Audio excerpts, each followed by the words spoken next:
All right. Welcome back to Scoot Friday, episode number 15. Today we have a few new faces with us. We thought it would be interesting to take a break from just the usual day to day operations at Apollo and talk a little bit about the people behind these operations at Apollo. So we have a small sample of our team here today. Why don't you guys go ahead and introduce yourselves and tell us just a little bit about who you are and what you do at Apollo? Sure, I can go first. Hey everyone, I'm Xavier. I work on the marketing team here at Apollo and essentially I take care of all the outgoing emails and our social media. Everything that you see from us pass through my hands basically. And those are my main responsibilities, I would say, at Apollo. That's it on to maybe Abe. Yes, my name is Abe. Hi, everybody. I'm part of the CX team. So I handle mostly the after sales stuff. So any technical questions, troubleshooting, warranty issues, I'm your guy for that. Obviously, these scooters are a little complex. So a lot of people have questions and we do our best to help. So CX is a lot of fun for sure. Yeah. Hello, everyone. I'm Gabby. I'm also part of the CX team, but it's more for the sales call. So we implemented a sales consultation option for you guys to be able to call us and ask us questions about our scooters, about our company. So I'm able to answer your questions on the phone, basically. Amazing. Yeah. And who are you? Hi, I'm Chris. I don't even know what I do at Apoto. I do everything that's wholesale, distribution, so international sales pretty much for Apoto. Cool. Yeah, it's exciting to have everybody here. So why don't we also just hear a little bit about how long you've been at Apollo for, just to get a sense of your tenure. So this week I actually hit my 2-year mark at Apollo. Congrats. So I think I'm one of the longer standing employees out of the bunch here. It's been a great 2 years. I started at Apollo kind of like Abe in CX, and then I finished my marketing degree, and now I joined the marketing team. So it's been a fun ride. I got to see the launch of our Phantom, of the City, and now the Pro. So I've been enjoying it every single time. So I'm excited to be part of the marketing team this time to launch the Pro. I'm on the different end of the stick. Yeah, sure. So that's basically my cheminement in Apollo. Nice. Thanks, Ab. It's crazy. It's been 2 years. Yeah. On Wednesday. Yeah. Oh, wow. Happy Big anniversary. celebration. How about you? It's been, I think, about a year and a half now, closing in on it, which is crazy to think because it feels like I've been here for way longer than that. What's cool about Apollo is like stuff changes so quickly, right? So it feels like it's been here. I've been here for like 3, 4, 5 years, but it's barely been a year and a half. And like to think that it only started 6 months after Zav doesn't make sense to me because it feels like he's been here for more than 2 years, right? So. Yeah, same. It's super dynamic. I've actually been with Apollo. It's going to be 2 years in September. It's been quite a ride. I was doing a lot B2B, and now I'm doing more B2C. So again, business to customer, sorry. So it's been also quite a journey. Like you said, very dynamic company, amazing team. Yeah, one year at Apollo can be like a 10 Yeah. elsewhere, right? Yeah, Which is a double-edged sword, I guess. But at the same time, one of the things that comes up quite often is just how much you get to learn in this time of year, which is pretty exciting. I think that's part of the reason that everyone's still here. Yeah, so the big part of the opportunity is that the learning. You do so much more than you would in like an already like established big company where you have like set guidelines. Here you can kind of interject in different projects and have an impact, which is fun. Yeah, exactly. So tell us, what's been your favorite Apollo memory so far? That's a very good Work question. related. Only one. I would say, I think we're at Christmas last year when we revealed the Pro. At That the was really retreat? exciting. Was it the retreat? Or The the Christmas retreat? party a couple of years ago, I think. Yeah, last Yeah. year I think it was like what, 1 or Yeah. like super early, but that was really, really fun. Yeah, definitely. It's exciting. It's Yeah. motivating, obviously, if you're cool in the streets. So it's such a new industry. It's nice to be able to see like the product evolving and see all the innovation that we're able to bring on the scooter. So that was definitely out there. There's a lot more, but it's Yeah, there's definitely a lot. For me, is for sure the city launch because that was the first launch I've been part of at Apollo. I know you guys had done like the Phantom before and the other ones, but it was a wild time too in CX. Like we weren't as set up as we were now to like handle launches. I think you were still in CX Yeah. at that time too. It was so many requests coming in. People were just like super interested. Like the sales were going through the roof too, and it was a super cool scooter. So it was nice to like kickstart my time at Apollo too because it was. I think it was like March, April. March of last year. Yeah, and I had Yeah. just started like a few months before that, right? So it was a nice initiation. Yeah. Welcome. The launch is always fun. It's just the delivery. Yeah. That's why marketing's great, right? You just launch a product and then Exactly. customer service does the I rest. would say marketing is like the team that takes the baton from R&D and operations and then passes it to CX once Yeah. launched. And so it's kind of nice because you're never really implicated for too long. But you get to do the pretty exciting parts. How about you, Chris? Lots. I mean, I think, yeah, in year one, it was, I mean, Office. The second year was launching the Phantom. The third year was launching the Pro at Micromobility Conference in Amsterdam. Last year was San Francisco Micromobility as well.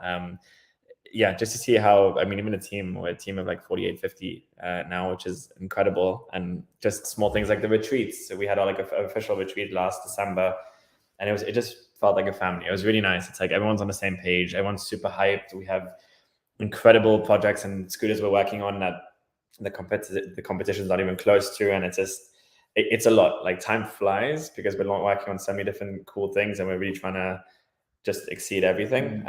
So a lot of great memories, and yeah, it's just a start. There's still a lot to come. Mm-hmm. Yeah. So For me, I would say filming the Pro. I was like one of the first people that got to ride the Pro at like its full capacity, right? And I had so much fun doing that. We did that overnight, so we were shooting till like 1, 2 in the morning, but I never felt like it was 1, 2 in the morning. I was always like, okay, can we do the next shot? Like, Yeah. Can I try it again? I was asking Randy all the time, like, can we get another shot of this? Or, that was the most fun, yeah. It's such an unbelievable like feeling to ride that scooter. Like it doesn't compare to the Phantom or anything else. So like it was, yeah, pure fun for like hours filming that. Yeah. Like with these commercials. yeah, it was a pretty incredible shoot. I remember it. What about you, Match? I think the retreat as well. That's like the memory that comes Yeah. the most easily. I think it was just great to see the team effort come together and really, like, I mean, what a lot of the team don't see is just how much thought and work goes into that presentation because it's kind of the tip of the iceberg, and then the rest of it is just the prep work that goes into making that presentation and making sure that what you're going to say on this slide actually, is backed up by that slide 300 slides later, and it all sort of ties into a cohesive story. So I think there's just a lot of work behind the scenes that goes into this. And for me, that exercise of like trying to kind of figure out, okay, where are we today? We want to go there. Okay, but here is, we're really far ahead here. Here we're not doing so well, but how do we stitch it together? Well, how do you, make that work with the resources we have available? And okay, what about the people? We have the team that's going to be able to execute on that. So just that whole puzzle piece is really exciting. And then just, being able to sit back at the retreat and actually see the thing kind of take on a life of its own is really cool. Seeing Derek present the app and you're kind of like realizing, okay, I didn't know we were doing that. That's what he does. Yeah, so that was really cool. Cool. We have a couple questions here. Hi from Hawaii. Welcome to the show. Nice to have you. Dre RD Bay, you seem pretty upset about the delay, along with a couple of other customers. So, what's going on with the Pro? Essentially, what's going on with the Pro is we've been able to produce the first half of the beta batch, and it's taking a much longer time simply because we are testing the whole production extremely thoroughly, in particular with the waterproofing aspect. So as you know, the scooter is rated IP66. However, in order for us to be able to seal all the compartments in a way that actually makes it IP66, well, that's something that we were basically figuring out as we were putting the product together, as we were building the assembly line.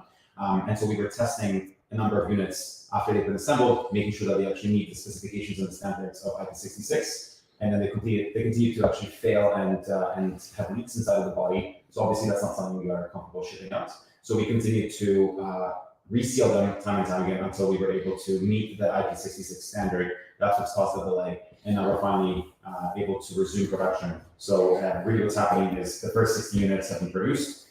We have packed those up and shipped those up to Canada, and the next batch is currently in production, and that's going to go over to the US. There's no major reason for that decision, aside from the fact that we are a Canadian company and we're able to support our customers in Montreal better. Keep in mind the beta program is strictly limited to customers who are in markets that we have repair centers in. In the event that there are any issues, we're here that we're able to support. So long story short, the American customers will be getting their products, I believe, in August. We apologize for the delay, of course, but we wanted to make sure that the products you guys are getting are as final as it gets, and that there are no issues, even though these are beta units. So please bear with us. We do hope that the 3 months of Free Connect Plus will be a bit of consolation for that. It is an incredible service. A lot will be showing it in one of the videos coming up pretty soon. So stay tuned for that. But essentially, you will be able to get remote access to your scooter, geolocate it. You'll be able to use the kill switch function, and that all comes free for 3 months. So, and of course, if you are unhappy, let us know. And I think the refund option still applies, if I remember correctly. It should, yeah. Yeah, it still should. So of course, we can just refund you if you're unable to meet those timelines, or for whatever reason this doesn't work for you. And again, we know how excited you guys are for this product, and it's tough, but at the end of the day, just make sure the quality is there. And I guarantee you, when you get the scooter and you see how perfect everything is, you're going to understand why we delayed it by just a few months, to make sure, again, your IP66 is there and everything else is there. So yeah, thanks again for your patience on this, guys. Yeah, it'll be worth the wait. August is not ideal because obviously you're kind of starting to reach the end of the riding season. But you'll see when the machines get delivered, will be well worth the wait. Okay, I'm in Montreal and I just got the City Pro recently. I have 26K on it, but my region total 6. Is there a way you can fix it for me? Yeah, absolutely. So Bushwalker, feel free to reach out to our support team. They'll be able, they'll be able to help you make an appointment with the repair center, and our team can take a look at your photos for you and recommend the best course of action. So just reach out to us at support@appoloscooters.co, and our team will take care of you. Donovan M. bought a Phantom V2, converted to V3, was riding at night. Noticed the front deck lights aren't on at night. The V3 conversion's at normal. Do you guys know they're supposed to be on? Yeah, no, they're not supposed They're to. not Because supposed now to be they're on, now they're right? They're blinkers. they're blinkers. Yeah. Okay, yeah. There's a way you could like kind of rewire it for them to always be on, but it's you have to kind of play with the wiring. Mm-hmm. Yeah, so rest assured, it is normal. Your front deck lights are not working. Your headlamp should still be working. That's what you can use to both see and be seen. But the front deck lights are now turn signals. So it was a trade-off. Either they're basically headlights essentially always on, or they become turn signals, in which case they're off until activated via the turn signal button. Cool. All right. It's a Mega Pro good to go now. Paul saying there's so I think we already addressed that one. The African American community running involved in that as well. In the data testing, I suppose. Raymond, let us know exactly what you'd like to be involved with, and we'll follow up. Cool. Jonathan, got your Apollo Ghost. Amazing news. We're happy you're happy. And 11335 QC. Yeah, honestly, guys, the QC aspect of production of the Pro is just completely next level. It's unlike anything else we've ever done before, and Owen's already talked about it so many times, so extensively. Fun fact: we're actually dropping a video today. It's the Pro V1 to V6 walkthrough. Yeah, just after this episode. Yeah. Right. So if you're curious about some of the differences, some of the quality control decisions that were made along the development process for the Pro, tune in to see that video. It's a really exciting one. Noah basically takes 20 minutes to assess the V1, where we started, how it came to be, and then compares it to the V6. So we've done all the V1 through the V6 walkthroughs, and those are obviously very detailed. This is a great way to just recap the development process, and it's honestly pretty incredible to see where we started and where we ended up. And once again, the quality control aspect of the final product is out of this world. So we're really excited to share that with you. And there's a little fun nugget in there at the end of the video, so make sure you watch all the way till the end. You're not going to regret it. I think what does is super special about just seeing the V1 to the V6 is so many parts of the components and upgrades actually stem from consumer feedback. So from you guys writing on a YouTube video saying, hey, there's no display. I don't want to use my phone as a display all the time. I want to use it sometimes. So we're putting the dot display, for example, and small things like that. So again, a huge shout out to the community for all this feedback. Like we really do read every single comment. Sometimes Edouard goes a bit crazy with them, but it's really incredible feedback, and that's how we were able to make the best products thanks to you guys. So keep it coming. Yeah, I mean, we've been getting a lot of questions around like the three things, right? Like there's the drum brakes, there's the display, phoneless display, and then there's the suspension. Like those are kind of the three things that keep coming up, and people are like, well, why would you put drum brakes on the scooter? And essentially, like Chris just said, we didn't just decide to use the less conventional option for fun. We have sold 50,000 scooters in the history of Apollo, and we've sold scooters with hydraulic brakes, drum brakes, disc brakes, no brakes, foot brakes, and probably something in between as well that I forgot now. And we just have learned through that experience that if you are able to crack the region brake on a dual motor scooter well, your brakes are rendered useless. You will not need them. So it doesn't really matter how expensive your brake is, how effective it is, because you're only ever going to use it in the case of emergency. And in the case of emergency, dual drum brakes are perfectly sufficient, especially when combined with the power RPS brake that we're making. So hopefully you're starting to see there's a lot of thought, a lot of logic that goes into making these decisions, and they're not just sort of off the cuff, impulsive choices to use drum brakes when we should have used hydraulic brakes. That's because that's all that's what all of our competitors do. So again, there's a lot of intent and planning behind these choices. All right. First time participating, but long time following observer of all products, proud Canadian. Okay, amazing. Thank you so much. We're always happy to see our Canadian supporters in the lives as well. Will the Pro have cruise control? Yes, it will, but it's optional, so you can always turn it off via the app if I remember correctly. Been loving the City Pro, only have 90 kilometers so far, kind of off topic. So funny you say that. Any folks going to be enjoying the F1 weekend, we actually have one of our Chrome Apollo Pro samples on the track this weekend. There's a customer who's able to bring it in, and keep an eye out if you're there. He might be scooting around the track, so it could be fun for you to see in the whole world. If you do, take a picture and send it to us. The Formula One drivers have been begging us for this Pro, so we gave them one. Yeah, we go. Classic Lewis. Yeah. Cool, Gary. Yeah, we're super excited to get you your Pro. It's on its way now, and I think you're going to be really, really happy with it, especially in BC, especially with all the rain you're getting out there. The IP66 is going to come in really, really handy. Cool. Okay, looks like we've powered through all the questions, which is great. So let's get back to the team, which is the reason you guys are here. So you've shared your happiest memory of Apollo, your favorite memory of Apollo. Now tell us about a time that was really, really difficult that you persevered through. I mean, I was interested in that one. definitely when last, when was it? August, I guess. August, Yeah. I think yes, exactly. I was doing more, working more with the Wholesalers International. So it was a lot of dealing and trying to communicate with them the right information and trying to figure out, on their end, what was the issue and then be able to resolve. And it was a lot of moving parts, a lot of patience was needed, and trying to, make our customers understand the reality and making sure that they know we're being transparent and we're honest and we're sharing the information. So sometimes it's tricky. Some people think we're hiding things, but it's like, no, we're transparent and we're upfront about it. But so that definitely has been was a tricky situation to say the least. But no, it's obviously it was all resolved and for the best. I mean, last year, Launch the City with 6 months of pre-order effectively, which is what caused all these issues. This year, we're launching the City 2023 on pre-order with, I think, 3 weeks of wait time. So it's effectively on the clock when we're launching the pre-order, which is sort of the golden rule now, So lesson learned. Yes, Perfect. Abe, what about you?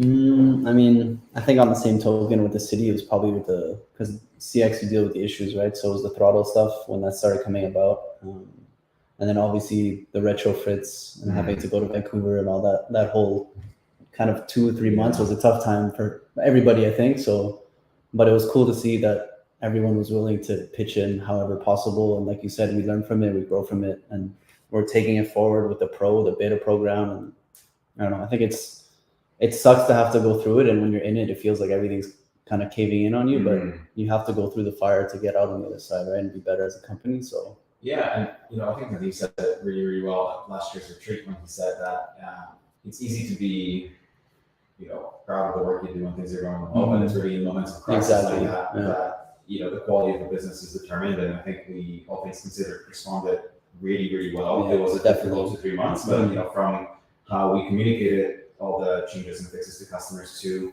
how the CX team executed on them to how the mechanics and you yourself in this case and Nick, you guys flew to Vancouver and you retrofitted this team. It's right. Like I think we worked through it in the best way we could have. And in retrospect, there's if we were in that situation all over again, there's nothing we would have done differently. yeah, exactly. Which is a testament to the fact that we can be proud of the work that we put in. Yeah.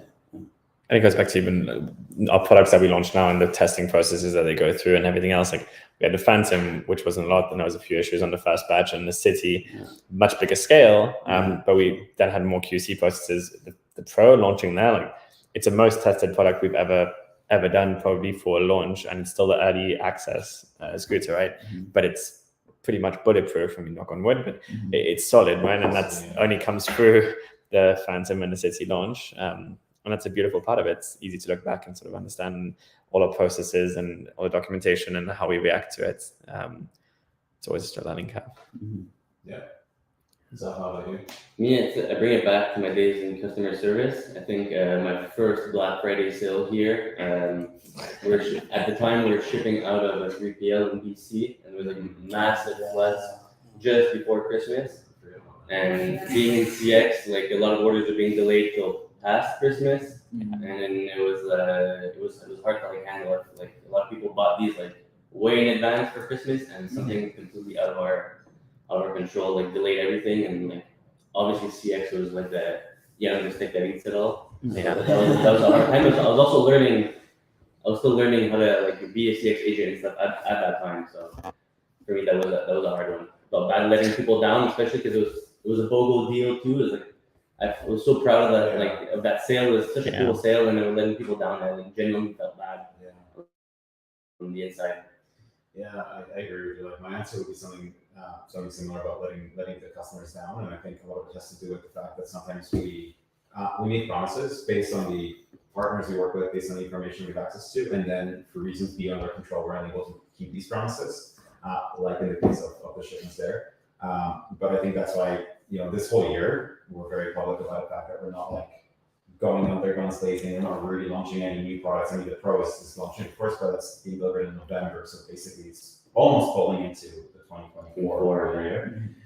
So it's a bit of a year for us to take a step back to reassess our processes, our approaches to things, get them improved, get them to a place where we're happy. Like even things like launching phone support, right, which is amazing. Like last year we didn't have phone support because we were drowning all the time. This year we're actually able to get on the phone with our customers. We're able to do video support, which is incredible for customers in more remote areas, right? Like even our spare parts, we're moving away from selling individual spare parts and we're moving towards selling semi-assemblies so that our customers don't need to, figure out how to replace that one part, which requires you to take 17 things apart and then stitching that. You just get the whole thing, you put it on, and it's done, right? So we are making a lot of these behind-the-scenes changes to make our operations run more smoothly and to make the customer experience better.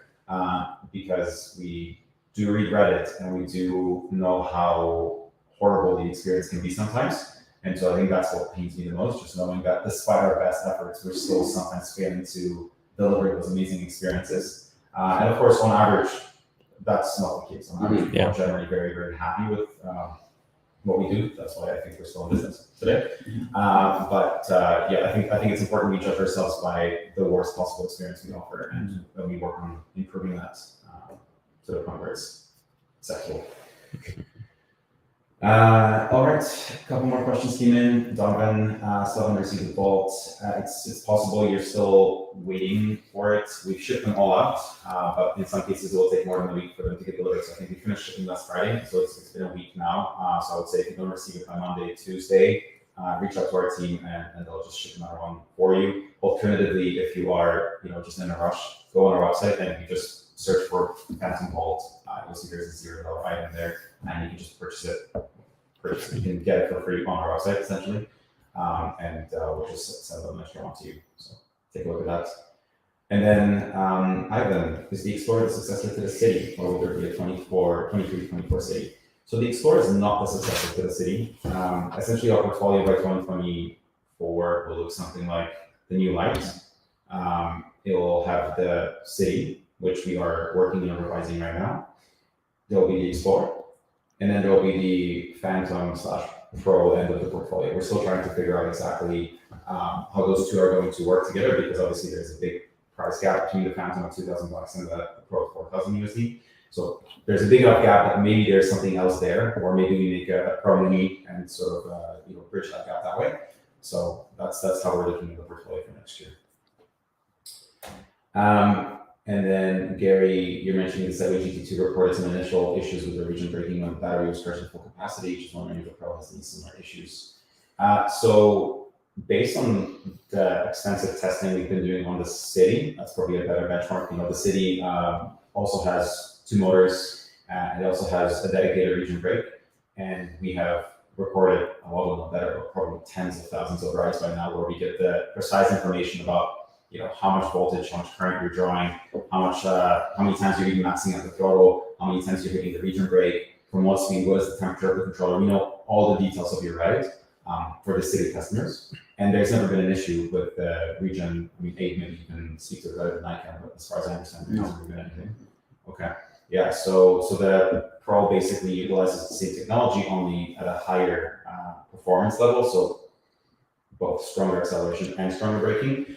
But that's exactly why we have the beta tests happening. If there are any issues, we want to find out, we want to know, we need you to record those rides and give that feedback to us so we can tweak it. The good news about the region is that, and the Mach 2 controller more broadly, is that should there be any issues, we're able to deliver over-the-air firmware upgrades. So if we realize that maybe when charged 100%, we want to be limiting the region to 50% of its effectiveness. That's a software push we can deliver via the air. So once again, we have some flexibility there, and most importantly, the Mach 2 is designed in a way to be basically failure-proof. So even if you get to a point where it's overheating, you're riding really aggressively, you're braking really aggressively, you're always in Luda mode, there will be essentially thermal throttling. And what that does is it limits your speed to 20 kilometers per hour for a few minutes. It lets the controller cool down, and then you regain full capacity, full performance of that controller. So once again, we've taken a lot of these considerations, into account while designing the scooter and the controller.